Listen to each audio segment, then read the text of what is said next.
Oh, talk.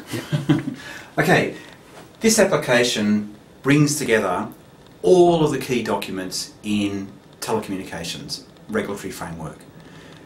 It brings documents, over 500 documents from right across the ACCC, DBCDE, the agreements between Telstra and NBN Co as publicly released, ACMA, the whole kit and caboodle into one organised framework.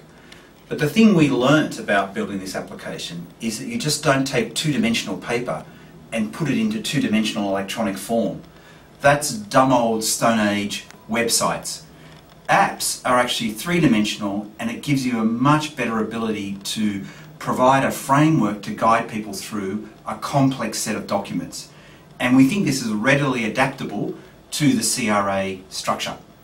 So the way we've done this, if you can zoom in here, Oliver, the way we've done this is we've got the traditional library, and so this just lists all the documents set out. So you can go to the NBN Legacy Framework, it will show you the National Broadband Act, and then it will show you some notes about the key provisions, and then you can go from the key provisions through to the actual sections. So it ties it together, still in a sort of 2.5 dimensional way, but it still ties it together in a cleverer way than documentation.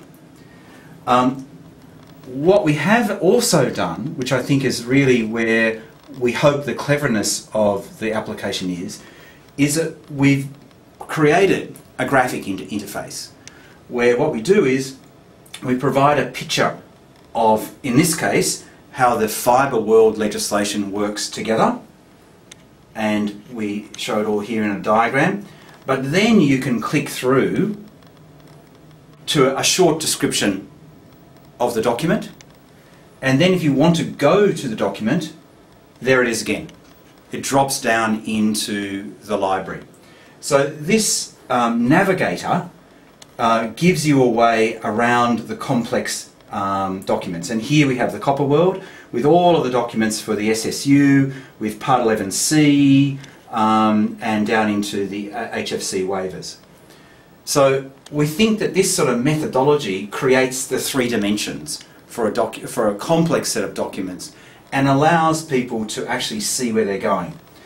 We have a great search function where you can basically search across the entire 500 documents by word or phrase. So you can say, if you can't remember where it is, you can find it. And that would be a fantastic way of digging into the product manuals or the product book and into the pricing book. And you can then link backwards and forwards between what you find in the search. And finally, there's also a news section where you're able to push news to the application. And you could push news here about changes in the CRA standard document or changes in the product catalogue. So if we just go back to the home page, this just creates then a way of accessing quickly whichever way you want to go into the document, or the set of documents, sorry. And at the end of the day, we think it's going to be bigger than Angry Birds.